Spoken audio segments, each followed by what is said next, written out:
vơi đi cho vết thương không còn đớn đau, để em được quên hết đi những ký ức không thuộc về nhau. Càng cố quên anh không thể, lại càng nhớ đến anh rất nhiều. Mà sao em muốn xa đi những ký ức ấy cứ hiện về? Và em hai lối xa anh, hay là ta đã không lời quên? Mà sao ta để bên nhau một khoảng cách xa vời? Dường như ta có khoảng cách khi bên em anh cứ lạnh lùng. Dường như ta lặng nhau, hai tim em vội vã thay đổi. Tìm đâu em đã cho anh mang cớ trái tim chân thành. Và vì sao anh cho em trái tim quên đâu? Làm sao em có thể quên đi những phút giây ngọt ngào? Làm sao em có thể quên những ước tình khi ấy? Khi người cứ bước ra đi, trước giờ em cũng chẳng còn gì để cho anh ra đi em vội bước bên anh sẽ đi nhẹ nhàng.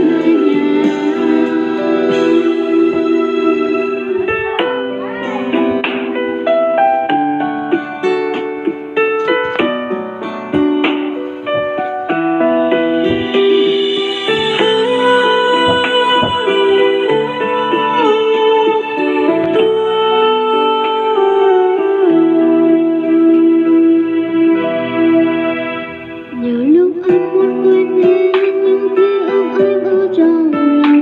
Nhiều lúc em muốn đi đến một nơi rất xa yên bình, để em được khóc vơi đi cho vết thương không còn đớn đau, để em được quên hết đi những ký ức không thuộc về nhau. Càng cố quên anh không thể, lại càng nhớ đến anh rất nhiều. Mà sao em muốn xóa hết những ký ức ấy cứ hiện về? Hay em hai lối xa, hay là ta đã không lời duyên? Mà sao ta để bên nhau một khoảng cách xa vời? Dường như ta có khoảng cách khi bên em anh cứ lạnh lùng.